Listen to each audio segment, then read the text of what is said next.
Hi, this is Tim Armstrong from Eat Your Yard Jax, and we're in Jacksonville, Florida, April 8th, 2015. And we're looking at one of my favorites in the early spring, and that's black mulberry. You can see these black mulberries are hanging on the tree right here. They look like blackberries. And this is the standard black mulberry. This tree can get 50 feet tall, and this one here is about 3 to 4 years old. Now we're here with the Dwarf Everbearing mulberry. It has a big crop in the spring in conjunction with your standard mulberry, but can have a smaller crop all the way to frost.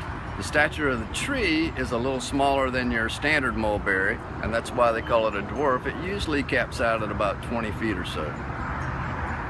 This is a black mulberry, and this tree was planted about 3 years ago, and it got hit real hard by a frost this year, and we thought we lost all the mulberry crop which was on it during that last freeze. And it had the remake mulberries, and so they seem to be a little bit small this year, but we're gonna get a good crop anyway. I'm gonna show you one of my mulberry harvesting techniques.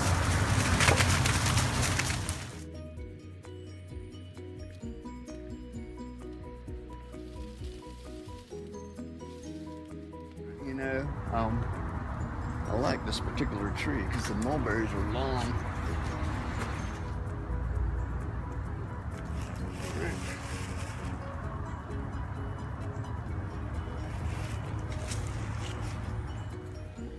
So the reason I like mulberries is because they're a Florida native. They're a no-brainer to grow. Around all the Florida homesteads, you would find things like mulberries, figs, easy things to grow. They provide a big crop in the spring when most of the berries and plums and things haven't come in yet. So it's a nice break from the winter, and they're easy to cook with. They're very fragile, so you don't find them in the grocery store, so they're a real treat. And kids love to pick them. My kids at school just relish mulberry season when they can go out there and just gorge themselves on fresh mulberries. They're easy to make a jelly with, they're easy to make a cobbler with, and they're easy to put in bags, put in the freezer, and have for later. This is a red mulberry, and it's right across the drive from its sister, the black mulberry. It has more of a fig-shaped leaf, and the mulberries are hanging on here very ripe and strong right now. And we're going to be making a mulberry cobbler with these.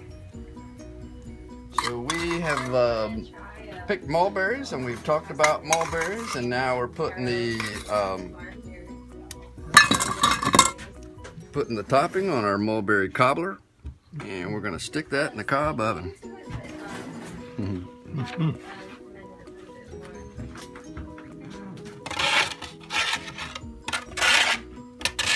So does it do everything?